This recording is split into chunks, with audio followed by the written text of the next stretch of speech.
আমার একটা মেয়ে নিয়ে মামলা হয়েছে। আর দোকানে মনে করো উনি মাদক ডুবি দিয়েছে 25 তারিখে, সেটা না পাইলো, সেটা প্রশাসন গঙ্গাচড়া থানার থেকে 2বার প্রশাসন আসি আমার দোকানে চার্জ করছে, সেটা পাই নাই।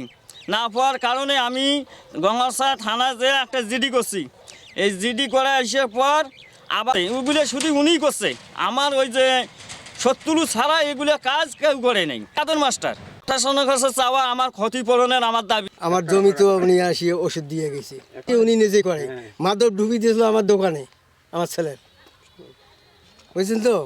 এই জন্য উনি সব কিছুই ওনার দ্বারা হয়েছে। এইগুলা সত্যমিতে ওই করে বলতে আব্দুল কাদের মাস্টার, ও করে গেলেন জমিতে, সেও আমরা ওটা একেবারে আল্লাহর নাম নিয়ে বলতে পারি। আমি এখন চাচ্ছি আমার এই ক্ষতিপূরণের বিচার।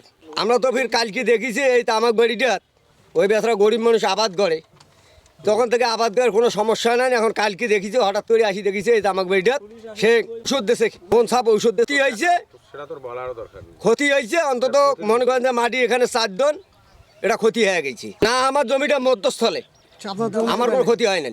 ওনার সাথে একটা শত্রুতা চলছে এইটুক জানি, কিন্তু পূর্বের থেকে এটা মীমাংসার পথে যে শত্রুতা ছিল, মীমাংসা হওয়ার পর উনি একটার পর একটা তার উপর একটা শত্রুমি করে যাচ্ছে। কিছুদিন আগে শোনা গেল তার দোকানে মাদক ঢুকিয়ে দিয়েছে, আবার কালকে একটা অমানবিক তামাক বাড়িতে মানে বন সাফ করা ওষুধ দিচ্ছে। তার মানে তার তামাক আর হবে না, এটা আস্তে আস্তে হয়তো আজকে দেখা যাচ্ছে কিছুটা আছে, পরে আবার এটা ধ্বংস হয়ে যাবে। তবে পাশের গ্রামের লোক হিসেবে আমরাও জানি তার সঙ্গে যেহেতু শত্রুতা, এটা তারই কাম, সে অবশ্যই করছে, এটা আমরা নিশ্চিত। তার প্রায় 4 জনের মাটি, এটা সব ধ্বংস হয়ে যাবে, এটা থাকবে না। কিন্তু আমরা এলাকাবাসী হিসেবে এর একটা সুষ্ঠু বিচার চাই।